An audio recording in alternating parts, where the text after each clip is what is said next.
Tokko biqiltuun jette maastara binnat maal naboodee kaan garuu gatii saba biraatti waamamanii fi guddatanii Itoophiyaa keessatti namni saba biraatiin waamamu ijoollumti keenya maqaa saba biraatiin dhokotanii jiraataa turan Jalakka Baashaa fakkeenya siniima maali jedhaaf gaafadhaame Jalakka Baashaa diraamaa hojjetu Xilaawun Gugsaa ድራማ ቤቶች ወጀቱ አከጀሪ ሰበከም ታም ቤቱ ሲል ዱራን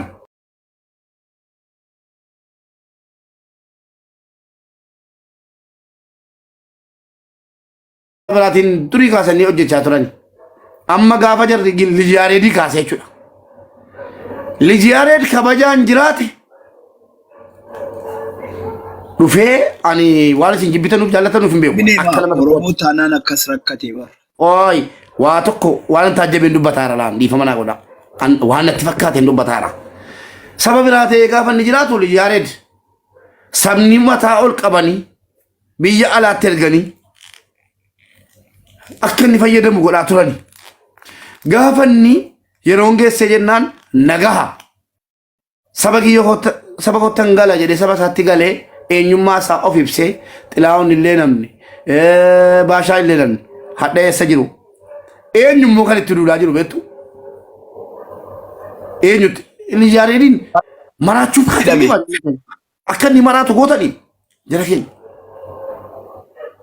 yeroo inni waan biraa ta'ee nama biraa ta'ee jiraatu ko namni isatti bu'ee jiru hadda garuu gatiinni oromummaa isaa himatee jedheef moo maali rakkoon inni kuni gaaffii mataa keessan keessa kaa'adha ammas immoo waan ta'e hin taajjabean TikTokii fakkeenya fudhanna Facebookii isaa waa biraalii TikTokii fakkeenya fudhee yeroon waa isin gaafadhu of gaafadhee gatiin dadhabeef of amansiisuu nan dadhabe namni tokko utuu nama dur gaafadhuuf bulloon beekaan giiftaroonni koo yeroo jalqabaa ni beeku yeroon gaafa duroo jalqaba bismillah jedhee biyya kana gara TikTokii irra seenu geemaanan seeneen nama 3,000 4,000 5,000 10,000 Lufa ya dawa taman ture kuchi bidigi mal adabbi amma jiru kan akko numatu fide dura gangalchu mal jechu matan dabu dara dibachu mal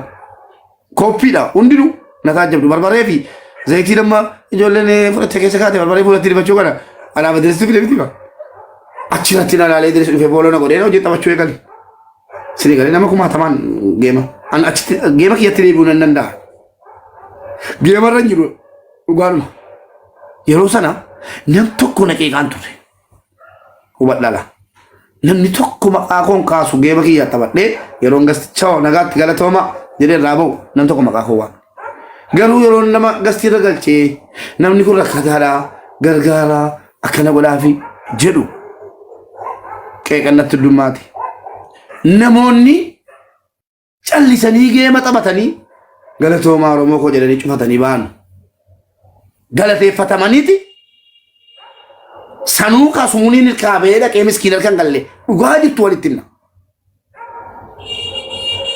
an kan halkanii guyyaa sirra taa'ee rakkataa odee jennu taa'u maaliif na arrabsitan kun gaaffiidhaana dirqama kalaas geemii kiyya galee taphadhee cufee bahu Geema taphadhee cufee bahu nama bohaarsu an kana gaaffii natti taala gaaffii deebii mataa koo keessatti dhabe dhabu warri koo hawaasa baqatee jira geema galaa hin shobbisa hin taphata geema isaa amma rabbi isaa kenne argatee galatoomaa ulfaadha bor wal argina nagaatti jedhee cufatee bahu koo namni abbaa kanaa jedhaanii jiru hin jiru jara keenya waliin argaa jirra waliin argaa jirra kabajjaniiti inumayyuu wal bira nu qabdanii habalukkoo nama nagaalettanii maraatu nu gootaniin nuyin dhiibnu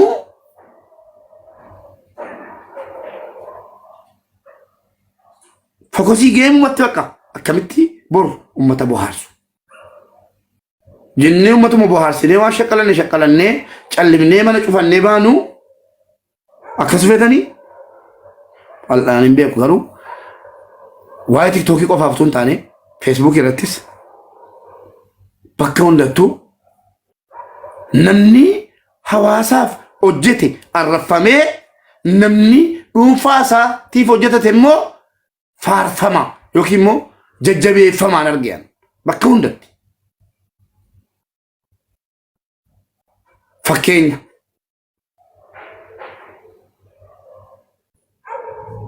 akkaawuntiin koo akkaawuntii eenyuuti koomentiitti naa barreessame. Akkaawuntiin koo ana moo hawaasa fayyada dhugaa gaaffii tokko sin gaafadha. Rabbi dhugaa sina dubbisu anas rabbi dhugaa naa dubbisu. Akkaawuntii kiyya akkaawuntii eenyuuti jettanii amantu isa rabbi sina rabbiin sodaadhaati. Kennaa jedhe galatoomni. Akkaawuntii koo keenya akkasiin jette koomentii keessan eegaan oolu. Keenya akkasiin jettan abdiin qaba. Keessanii hin beektu. Kan rakkataati galatoomaa ishi. Tole. Akka deebiin keessa wal fakkaataa ta'e nan beeka. Akkaawuntii torban narraa gubate.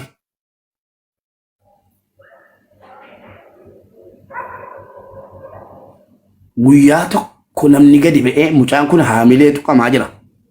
Akkaawuntii isaa rakkataaf jecha dhabe. Suuraa rakkataa gadi baasee agarsiisee nan irratti dabani. Jettanii fooloo na goositanii beektu.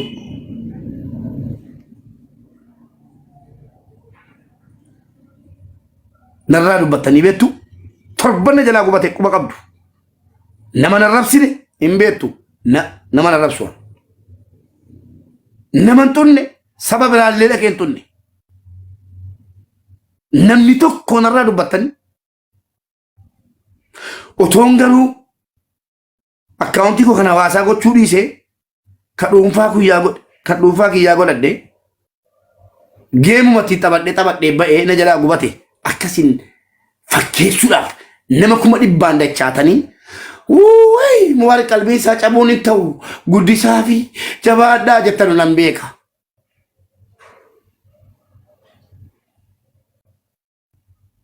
Fakkeessitoota warra hin jiru jala akkanaati. Namni biyya lafaarraa nama jibbus jala akkanaati fakkeessitu fuula bitachuu. Wuuy akkaawuntii mana gubachuu hin qabu. Ofirraa ari'eera nama danuu ofirraa ari'eera obbeetti siinuu sagateen as qayyamee ofirraa ari'eera nama danuu. Maaliif an beektu? Al tokko itti micciiruun gaariidha. Nama danuu itti micciireedhaan. Giiftara ta'e jinni ta'e itti micciiree itti meeraan dhugaa jiru jechuudha. Katakkaa guyyaa tokko ka dhuftee Mubaarak waan akkasii jira waan akkasii jette borii na abdattu ka akkaawuntii kee 6-7 gubannaan waa tokko naan goone na gochuu hin dandeenye jechuudha. Ofirraa ari'eera. Waan gochuu hin dandeessu. Danuu keessan ofirraa ari'eera. Obbee kuwatti deef. Foolorraa kaafadhee ofirraa ari'een jira. Kanaaf walumaa galatti angara kootii waan an godhu hunda rabbiif jechan godha. Waan an godhuuf jecha waa tokko naan godhina. Waan an godhuuf jecha waan haa gootu yoo ta'e rabbiin biraa waan adabsiftu. Sini galee kan rabbiitu caala keessanirra. Biyyi kun biyya lafaati. Namni biyya lafaarra jiraatu akka nama biyya ormaa keessa taa'ee shaanxaatti waa guuttatee caammaa bareedaa uffata bareedaa waan bareedaa bibbitatee shaanxaatti walitti qabatee biyyatti galu sana biyyi lafaa kun anaaf akkasi. Biyyi lafaa kun biyya keessaa godaannudha. Biyya ormaati anaaf. Keessi kiyya akkas naan jedha. Biyya ormaa kanarraa gara biyyaa